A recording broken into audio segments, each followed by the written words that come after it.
Ladies and gentlemen, welcome to the Mailbox for the 13th of May 2014. My name is TotalBiscuit, with a little bit of viewer Q&A. You can email in mailbox@cynicalbrit.com. That's mailbox@cynicalbrit.com, with topics for future shows. The game in the background is the standalone version of Fistful of Frags, which I've been enjoying greatly lately.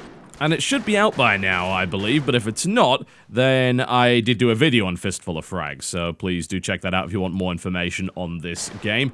The first email comes in here from Jack that says, as someone who has always been a console gamer, although I see the appeal of PC gaming, it seems that a good quality gaming PC would cost a good amount of money to build and maintain. On average, how much is a good quality gaming PC likely to cost? And would the benefits a PC has over consoles be worth that cost? Okay, let's have a look at some misconceptions initially. The first big misconception that a lot of people have is that gaming on a PC costs thousands and thousands of dollars, which is just simply not true. A good quality gaming PC that will outperform the current generation consoles, that being the PlayStation 4 and Xbox One, will at this point probably set you back about $700. You can go a little bit lower than that, and you will get comparable performance, but you're skimping in certain areas that you might not necessarily want to, and that also makes certain assumptions. Like, for instance, you have a display device, which, more often than not, isn't really factored into the cost, and indeed in this $700 build that I'm going to suggest to you here, that's not factored into the cost either. Now, if you already have a monitor that can display 1080p, then you don't really have a problem. If you have a small television that can display 1080p, again, you probably do not have a problem. If you have a large TV in your living room that can display 1080p, then cool. You know, you're in a good position to be able to use a gaming PC and enjoy higher performance than an Xbox One or a PlayStation 4. What do I mean by higher performance? You know, there's a couple of things you want to be looking at, and really it comes down to what your personal preference is. If you're the kind of person that's actually okay with 30 FPS gaming, you would be surprised as to the graphical performance you can get out of a system that doesn't actually cost that much. For me and for a lot of PC gamers, we're not happy with anything less than 60 frames per second. And you will find that objectively, 60 FPS is a better experience than 30 FPS, even if you haven't really experienced the difference between the two. If you got the chance to see it, then you would know, and the chances are as a console gamer, you probably played titles that are 60 FPS. There are some of them, and there are more of them coming out with the PS4 and Xbox One, although most of the launch titles did run at 30, and they suffered as a direct result. In my opinion, the big step up from the Xbox One and the PlayStation 4 is the ability to play all modern games at 1080p 60 frames per second. Can you get a system within that $700 price range which will do it? The answer to that is yes, for the vast majority of games, not all of them. The problem, of course, with PC, this is also an issue with console games as well, but far less so than PC, is that optimization is going to really vary on a game-by-game basis. You don't see a lot of that with consoles, because usually what happens is they just lock the game to 30 and say, alright, well, we managed to get this thing to about 45 frames per second, but, you know, it's just easier to lock it down to 30, so any optimization issues that occur, with the exception of stuff that is comparable between the Xbox One and the PlayStation 4 releases, is less obvious, whereas on a PC, you're gonna run into problems on a system that should, in theory, be able to run things at 1080p 60, and in certain titles it won't be able to do that, because there'll be an optimization problem here or there. The advantage of a PC, of course, is that you can tweak the options to allow you to get better performance in certain areas. Do you want a prettier looking game, but you're willing to sacrifice FPS? You can do that. Or the other way around. Are you okay with lower texture quality as long as you get 60 frames per second? Do you care about anti-aliasing? Do you not care about anti-aliasing? Well, you have the choice, and that's a really big deal. And more often than not, when games come out that are unoptimized, you will find that user-made fixes are available and tweak guides are available. We saw what happened with Dark Souls. You know, it was a mess when it came out, and now it's a perfectly playable game as long as you have a gamepad. Indeed, some would even argue it's okay with mouse and keyboard with certain modifications. I wouldn't really agree with that, but that really is up to them. Before we talk about builds, let's talk about practicality. That's something that isn't really addressed too much. Yes, you can get a PC for about $700 that is better than an Xbox One and a PlayStation 4, yeah? And in the future, it will be even better, because you'll be able to get higher quality components for the same kind of cost. You know, it's just what happens. Price performance is really what you're looking at if you don't want to spend a huge amount of money on a PC. But there are some downsides. The first, of course, being that you generally have to build it yourself. If you want a boutique PC, for that kind of cost, you're going to get something that isn't quite as good. It is cheaper to build your own machine, but there are advantages to getting a boutique or custom-built PC, simply because you get a good amount of tech support with the good companies, and they will be able to help you out if something goes horribly wrong. One of the preconceptions is that it's difficult to build a PC. It's not. It's just a bit fiddly. If you're a klutz like me, it can be a bit of a pain in the arse. But you'd be surprised at how resilient a lot of PC parts are. I actually ran a PC for the longest time. I think it wasn't even the cynicalbrit Mac 1, it was before that, where I bent the motherboard in a big way, and the bloody thing still worked, shockingly enough. Taking basic safety precautions, such as grounding yourself, making sure that you don't leave parts lying around and you keep them in anti-static packaging when you are not installing them, and of course following some basic building guides mean that it's not that difficult to build a PC, and it really should only take a couple of hours for a first-timer. Modern PC building, simply due to the amount of standardization that's gone on, is basically a little bit of a fancy Lego set. Things go only where they fit. It's really that simple. So, the only way you can really screw it up outside of hitting it with a hammer is to forget something, and that happens very often. Whenever I build a PC and it doesn't boot up the first time around, the first thing I do is look at all the cables and say, should this be plugged into something? And if the answer is yes, that's probably what's causing it in the first place. Part incompatibility can be a problem, but if you use a site like PCPartPicker.com, then that will actually detect incompatibilities for you, so you can look through existing builds as well as create your own, and it will tell you whether or not something is amiss. Now, what about practicality? We're still not really talking about the parts that go into this. Practicality. The common argument that's used is that with a console, you just plug it in and go. And with a PC, you have to sit at a desk, and that's less comfortable, and so on and so forth. Well, one, if you believe that, then you haven't sat in my chair. Trust me, it's pretty great. But secondly, it is actually very easy to plug a PC into a television, thanks, of course, to the standardization of HDMI. Pretty much any TV can take HDMI. Any modern graphics card will be able to spit out images via an HDMI port. You plug it in and you go. It's not really that hard. Since Steam now has the big picture mode, which is designed for a controller, you can very easily navigate games on Steam and play them without needing something like, say, a Bluetooth mouse and keyboard on the couch, although that's helpful to have nonetheless. The problem is that up to this point, unless you use, say, a custom Linux distro or something along those lines, just to use your PC for gaming, you're probably still going to have to use Windows, at least in some respect.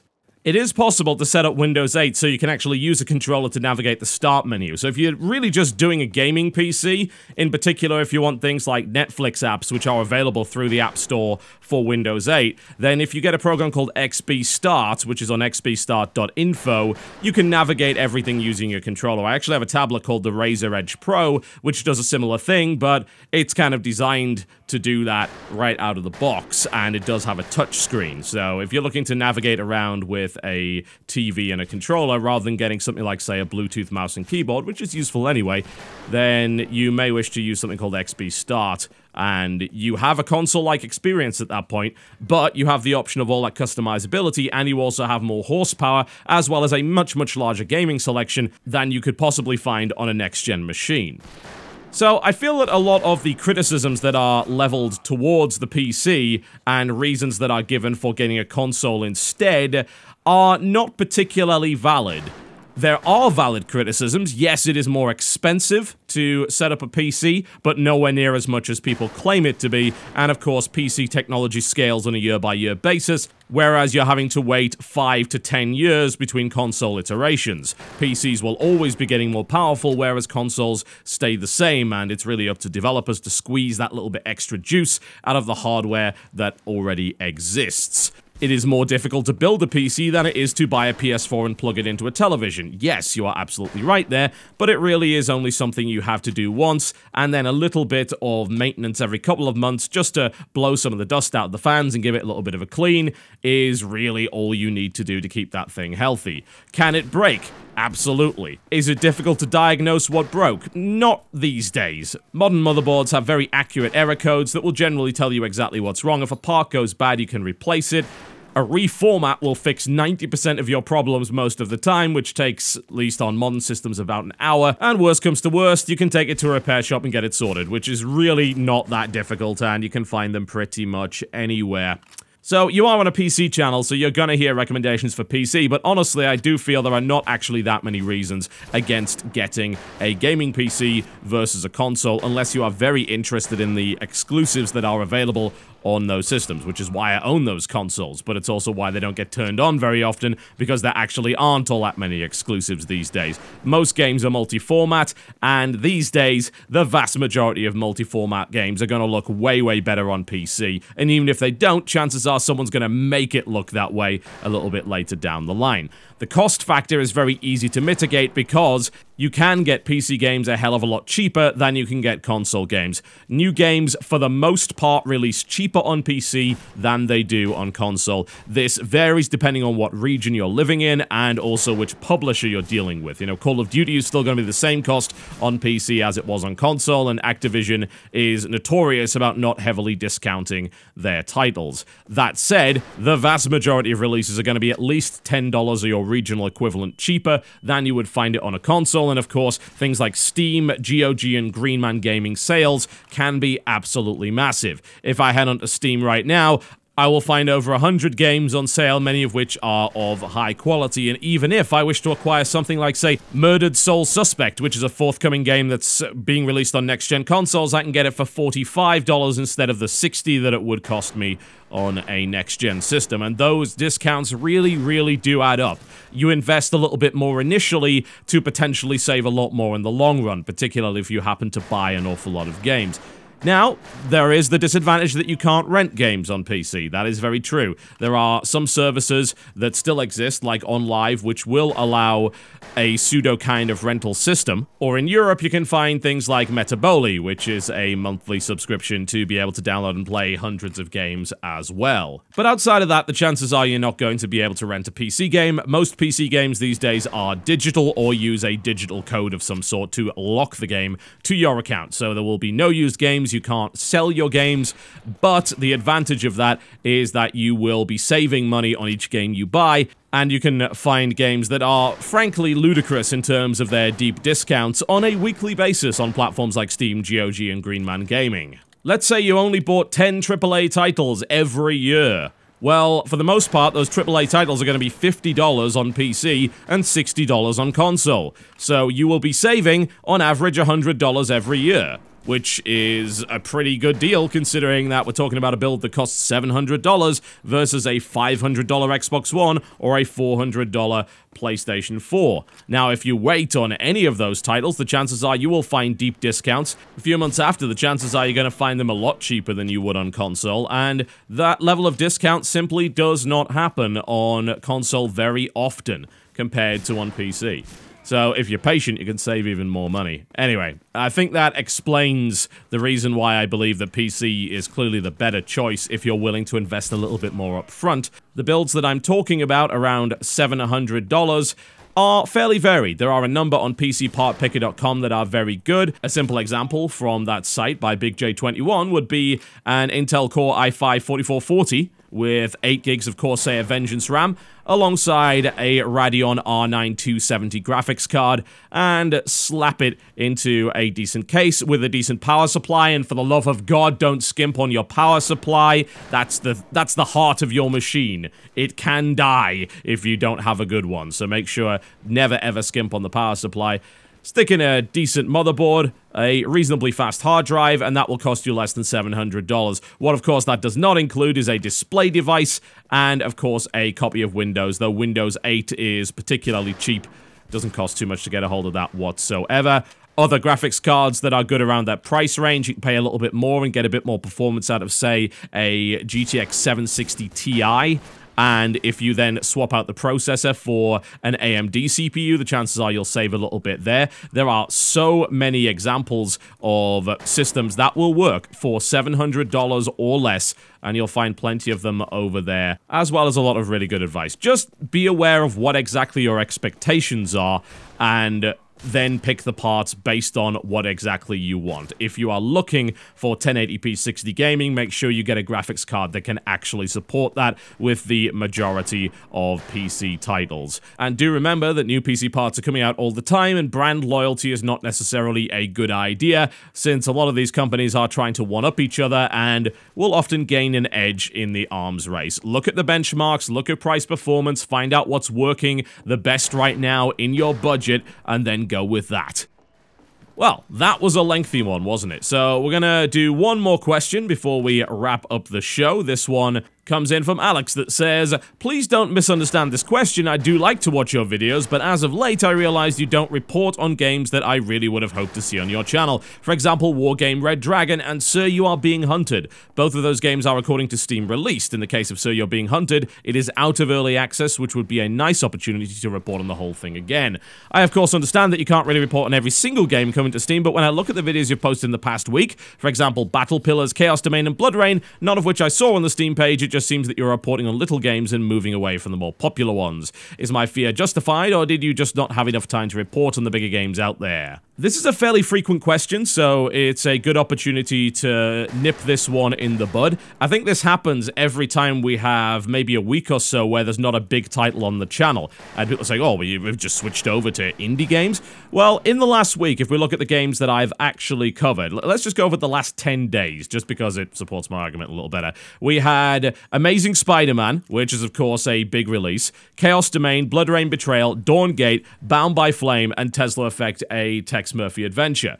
Now, as far as I'm concerned, that's a pretty good mix, and there isn't really too much that is conspicuous by its absence that I feel I really would have wanted to cover. Now, if we look at games like Wargame Red Dragon or, say, Sir You Are Being Hunted, one, I wouldn't call Sir You Are Being Hunted a big release by any stretch of the imagination. It was a kickstarted game that didn't receive a huge amount of funding, worked its way through early access, and then came out with very little fanfare. And then we have Wargame Red Dragon, which, again, isn't actually a huge release, but it certainly gets attention because it's a fairly high-fidelity title that is on PC only.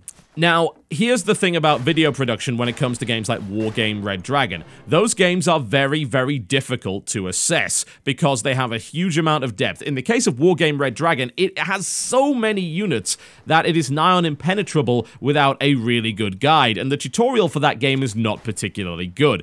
It's primarily a multiplayer game. You can play the campaign, but most of the longevity of that game does come from the multiplayer. Now, I play quite a lot of air-land battle, but this is even more ridiculous. I mean, there are so many units to try and figure out, and I need to find a good source of information about good compositions and the kind of things that I should be doing in that game. And really, in order to assess it, you've got to assess it in multiplayer. The best way to do that would probably be with somebody else who also knew the game, so I would have to do something collaborative to really assess that game well, or spend a huge amount of time playing the multiplayer. Now, I can do that, and I still have the intention of creating a video about Wargame, but here's what you have to understand about the videos that appear on this channel. Recording the video itself doesn't take that much time. It's the preparation up to that which does. And with a game like Wargame, I have to invest a significant amount of time in order to get that sorted out, and it's got to be quality time as well. I need to be actually learning the game so I can properly explain it and not make huge errors which would perhaps unnecessarily condemn the game.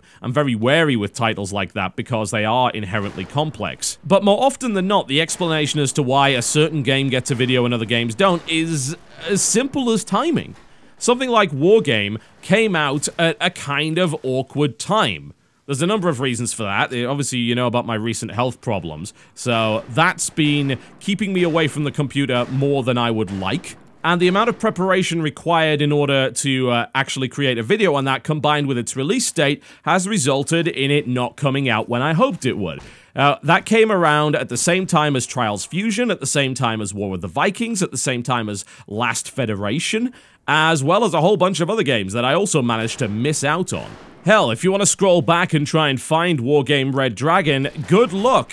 You can go through over 100 titles and still not get within a week of it on the front page of Steam. That's how many games are coming out on Steam as of late. There have been over 100 titles published on Steam over the last 2.5 weeks. Now there comes a point where I feel that it's not worth creating a video about the title anymore. It ceases to be relevant, or you could just go and watch somebody else in regards to that. And unfortunately, I am a one-man show, and things can go wrong. Some people might be asking me why my Tesla Effect video is out now and why it didn't come out at release.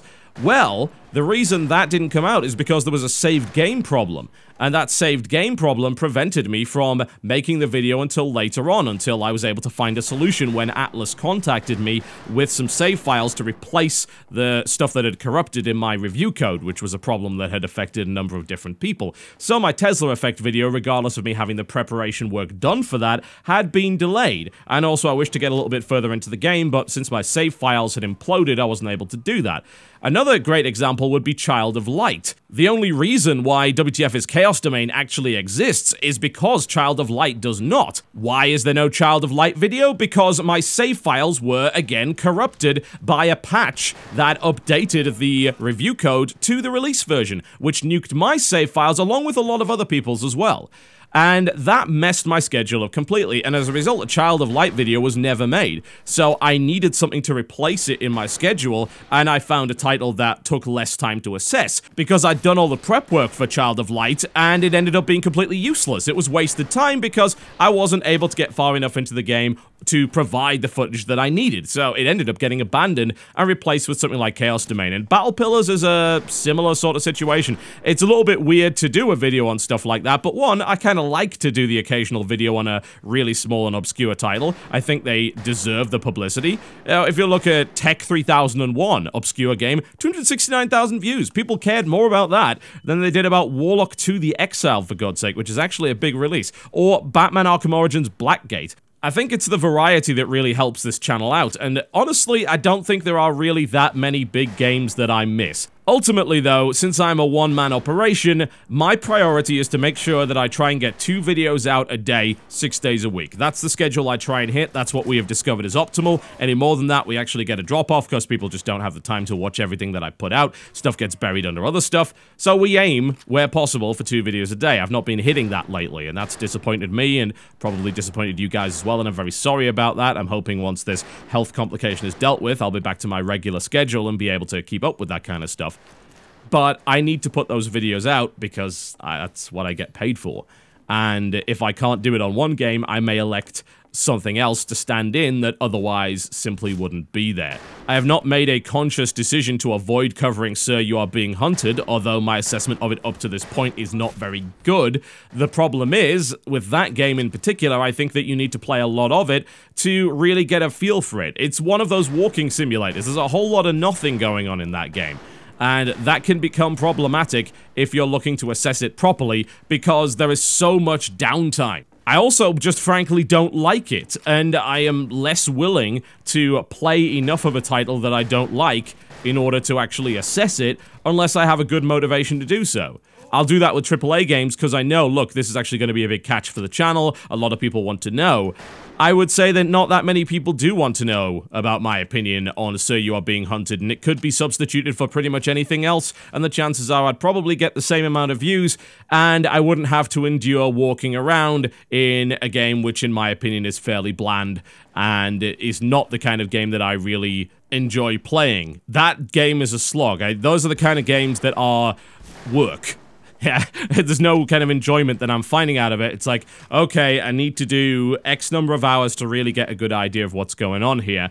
And honestly, since there are so many games to choose from, I don't have to do that. And I can't be expected to do that because there's no way I have the time to cover everything that ends up on Steam anyway. And a lot of those games just get to that point where they slip from relevance, and I say to myself, well, there's no point in doing it now because the game's been out for too long, people don't care anymore. Screw it, move on to something newer. There are times when I wish there were 10 of me so that I could cover every game that ever ended up on Steam, but I'm gonna be honest, if I did, the channel would probably fail from oversaturation. There are a variety of different factors that go into the decision to make a video on each game. It is not consistent. It is often very much a case-by-case basis, but what I will say is that there is not a deliberate decision to avoid big titles. I cover almost every big title that comes out. There just haven't actually been that many over the last few weeks. Alright folks, that's me done for the mailbox. Thank you very much for watching. You can email in mailbox@cynicalbrit.com with topics for future shows. I'll see you next time.